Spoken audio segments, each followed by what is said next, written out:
और मेरे प्यारे भाई बहन लोग, क्या हालचाल, कैसे हो आप सब एकदम बढ़िया। तो यार आज हम लोग पढ़ने वाले हैं नेताजी का चश्मा, जिसे स्वयं प्रकाश जी ने लिखा है। बहुत ही मजेदार कहानी है यार, एकदम गांव की ठेठी भाषा में लिखा हुआ है। बहुत ही मजा आएगा। तो चलो शुरू करते हैं। इस कहानी में एक व्यक्ति है जिनका नाम होता है हवलदार साहब, और उनको हर 15 दिन पे अपनी कंपनी के काम के सिलसिले में एक कस्बे के पास से गुजरना होता था।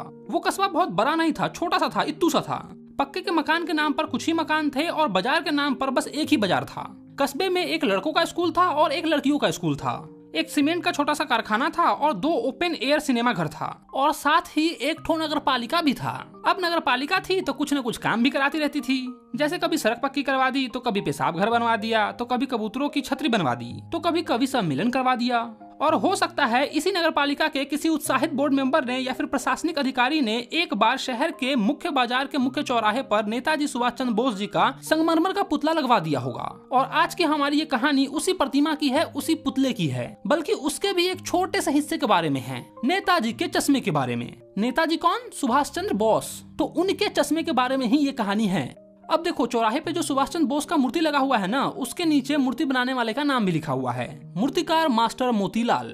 अब हवलदार साहब ने ये पढ़ा और नेताजी के संगमरमर की मूर्ति को ध्यान से देखा। उस मूर्ति में ना चश्मा था ही नहीं, बनाने वाले ने चश्मा बनाया ही नहीं होगा। तो वही वो अपने आप से मनी मन कहते हैं कि पूरी बात तो मुझे पता नहीं, लेकिन ऐसा लगता है कि देश के अच्छे मूर्तिकारों की जानकारी न होने के कारण, या शायद अच्छी मूर्ति बनाने के बजट न होने के कारण काफी दिन तक ये काम पेंडिंग में पड़ा रहा होगा। बहुत सारी चिट्ठियां और पत्रिका भी लिखी गई होगी, लेकिन किसी ने कोई सुनवाई नहीं किया होगा। अंत में नगर पालिका के किसी बोर्ड मेंबर ने ही वहाँ के स्थानीय कलाकार को ही ये अवसर देने का निर्णय लिया होगा। हो सकता है अंत में कस्बे के इकलौते हाई स्कूल के इकलौते ड्राइंग मास्टर, मान लीजिए मोतीलाल जी को ये काम सौंप दिया गया होगा, जिन्होंने महीने भर में मूर्ति बनाकर पटक देने का वादा कर दिया होगा। ऐसा हवलदार साहब का अनुमान था। उनको इस बात की जानकारी नहीं थी, ये तो बस मनी मन ऐसा सोच रहे थे कि हाँ ऐसा ही कुछ हुआ होगा। मूर्ति संगमरमर की थी और लगभग 2 फीट ऊंची रही होगी। टोपी की नोक से लेके कोट के दूसरे बटन तक थी, एकदम यहाँ तक छाती तक ही बनाया गया था। बहुत ही सुंदर बनी थी। नेताजी सुंदर लग रहे थे, कुछ मासूम और कमसीन लग रहे थे। फौजी वर्दी में थे और मूर्ति को देख के ऐसा लग रहा था कि सुभाष चंद्र बोस कह रहे हैं कि दिल्ली चलो और तुम मुझे खून दो, मैं तुम्हें आजादी दूंगा। मूर्ति को देख के यही सब याद आने लगते थे। मूर्ति तो बहुत ही सुंदर थी, लेकिन केवल एक चीज की कसर थी जो देखते ही खटकती थी। नेताजी की आंखों पर चश्मा नहीं था। मेरा मतलब है चश्मा तो था, लेकिन संगमरमर का नहीं था। एक साधारण सा और सचमुच का रियल चश्मा उनको पहनाया हुआ था। एक चौड़ा काला फ्रेम का चश्मा मूर्ति को पहना दिया गया था। जो चश्मा हम लोग 100 रुपए में बाजार से नहीं खरीदते हैं मोटरसाइकिल चलाने के लिए, वो वाला चश्मा। हवलदार साहब जब पहली बार इस कस्बे से गुजरे और चौराहे पर पान खाने के लिए रुके, तभी उन्होंने इस चीज को नोटिस किया। उनके चेहरे पर कौतुक भरी मुस्कान फैल गई। वाह भाई, ये आइडिया भी ठीक है, मूर्ति पत्थर का लेकिन चश्मा रियल। जीप कस्बे से आगे की ओर बढ़ गई, लेकिन हवलदार साहब उसी मूर्ति के बारे में सोच रहे थे और अंत में इस निष्कर्ष पे पहुंचे कि कुल मिलाकर कस्बे के नागरिकों का यह प्रयास भी सराहनीय था। महत्व मूर्ति के रंग रूप या कद की नहीं है, उस भाव की है, वरना देशभक्ति भी आजकल मजाक का ही चीज हो गया है। दूसरी बार जब हवलदार साहब उधर से गुजरे तो उन्हें मूर्ति में कुछ अंतर दिखाई दिया। ध्यान से देखा तो पाया कि चश्मा दूसरा है। पहले मोटे फ्रेम वाला चौकोर चश्मा था और अब तार के फ्रेम वाला गोल चश्मा है। हवलदार साहब का कौतुक और बढ़ गया। देखो, ये कौतुक शब्द जो है ना, ये पूरे बुक में बहुत बार रिपीट हुआ है, तो इसका मतलब होता है क्यूरियोसिटी, किसी चीज के बारे में जानने की उत्सुकता। तो ये जो चश्मा बदल गया था ना, इसको देख के वो और ज्यादा एक्साइटेड हो गए। बोले वाह भाई, क्या आइडिया है, मूर्ति कपड़े नहीं बदल सकती है लेकिन चश्मा तो बदल सकती है। वाह भाई, ये भी ठीक है। तीसरी बार फिर नया चश्मा था। हवलदार साहब की आदत पड़ गई थी हर बार कस्बे से गुजरते समय चौराहे पर रुकना, पान खाना, मूर्ति को ध्यान से देखना। एक दिन उनसे रहा नहीं गया तो पान वाले से पूछ लिया, क्यों भाई, क्या बात है, तुम्हारे नेताजी का चश्मा हर बार कैसे बदल जाता है? पान वाले ने खुद के मुंह में पान ठूसा हुआ था। वो एक काला, मोटा और खुशमिजाज आदमी था। हवलदार साहब का प्रश्न सुन के आंखों ही आंखों में हंसा। उसकी तोंद थरकी, फिर पीछे घूमकर उसने दुकान के नीचे पान थूका और अपनी लाल काली बत्ती सी दिखाते हुए बोला, कैप्टन चश्मे वाला करता है ये सब। क्या करता है? चश्मा चेंज कर देता है। क्या मतलब, क्यों चेंज कर देता है? अरे समझिए, कोई ग्राहक आ गया, उसको चौड़े फ्रेम वाला चश्मा चाहिए, तो कैप्टन किधर से लाएगा, तो उसको मूर्ति वाला दे देता है और उधर दूसरा बैठा देता है। अब हवलदार साहब को बात कुछ समझ में आ गई थी। एक चश्मे वाला है जिसका नाम कैप्टन है। उसे नेताजी की बगैर चश्मे वाली मूर्ति बुरी लगती है, बल्कि उसको खटकता है मानो चश्मे के बगैर नेताजी को असुविधा हो रही हो। इसीलिए वो अपनी छोटी सी दुकान में उपलब्ध गिने चुने फ्रेम के चश्मे जो है वो निकालता है और नेताजी को पहना देता है, उसमें जाके फिट कर देता है। लेकिन जब कोई ग्राहक आता है और उसे वैसा ही फ्रेम चाहिए होता है, तो मूर्ति में से निकाल कर और ग्राहक को दे देता है और मूर्ति में कोई दूसरा फ्रेम का चश्मा लगा देता है। वाह भाई, बहुत खूब, क्या आइडिया है। लेकिन भाई एक बात हमको अभी भी समझ में नहीं आई कि नेताजी का ओरिजिनल चश्मा कहाँ गया। तब तक पान वाला दूसरा पान अपने मुंह में ठूस चुका था। दोपहर का समय था, दुकान पर भीड़ भाड़ भी नहीं थी। वो फिर आंखों ही आंखों में हंसा, उसकी तोन थरकी और कत्थे की डंडी को फेंका और पीछे मुड़कर उसने नीचे पान थूका और मुस्कुराते हुए बोला, मस्टर्डा बनाना भूल गया। पान वाले के लिए ये एक मजेदार बात थी, लेकिन हवलदार साहब के लिए चकित और द्रवित करने वाली थी। यानी कि वो ठीक ही सोच रहे थे। मूर्ति के नीचे लिखा मूर्तिकार मास्टर मोतीलाल वाकई कस्बे का अध्यापक था। जब फर्स्ट टाइम मूर्ति को देखा था तो नहीं सोच रहे थे कि मूर्तिकार जो है वो मास्टर होगा एक।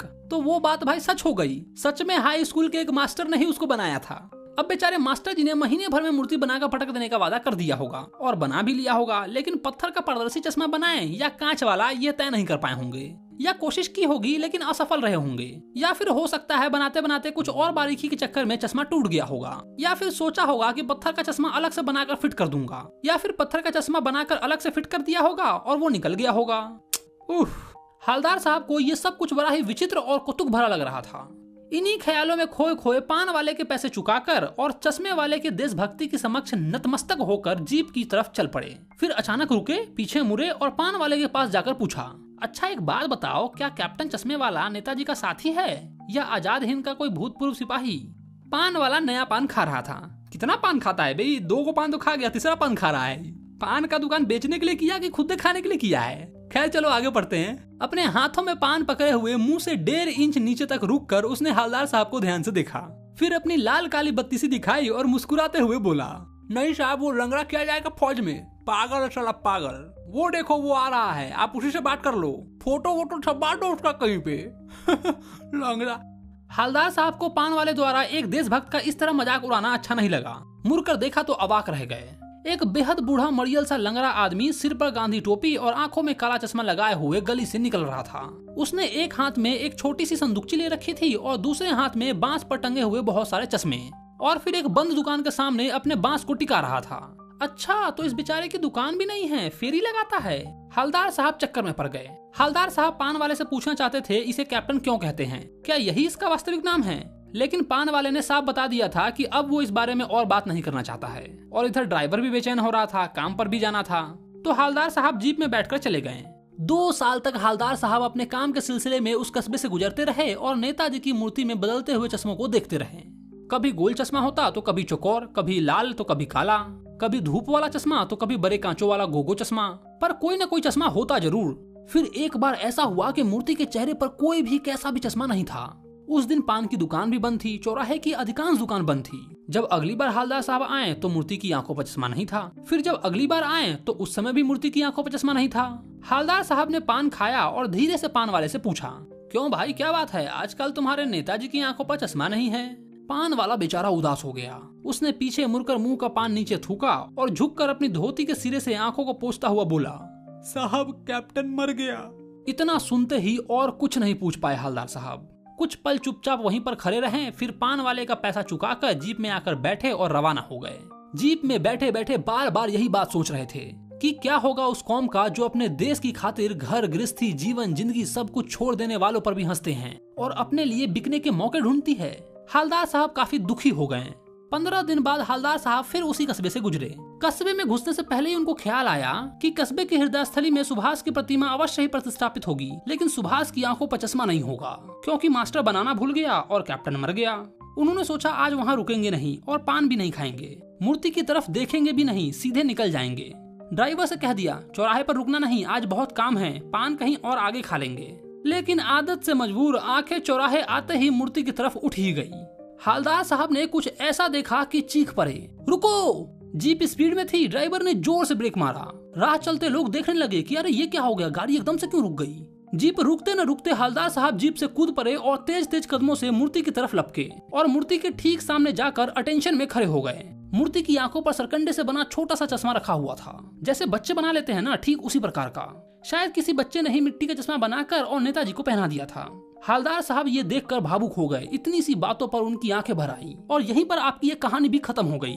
तो कैसी लगी कहानी भाई लोग, नीचे कमेंट में मुझे जरूर बताना। वीडियो अच्छी लगी हो तो वीडियो को लाइक करना, अगर कुछ चीज समझ में नहीं आई होगी तो नीचे कमेंट बॉक्स में मुझसे पूछ लेना। और हाँ, अगर अभी तक आपने अपने भाई के चैनल को सब्सक्राइब नहीं किया है तो क्या कर रहे हो भाई लोग, चैनल को सब्सक्राइब मारो, फ्री का है यार। पूरे साल में तुम्हें हिंदी इंग्लिश पढ़ाऊंगा और इसके क्वेश्चन आंसर्स और एमसीक्यूज जो है वो तुमको एप्लीकेशन पे मिल जाएंगे। चलो तो मैं मिलता हूँ तुमको नेक्स्ट वीडियो में। Bye bye, love you.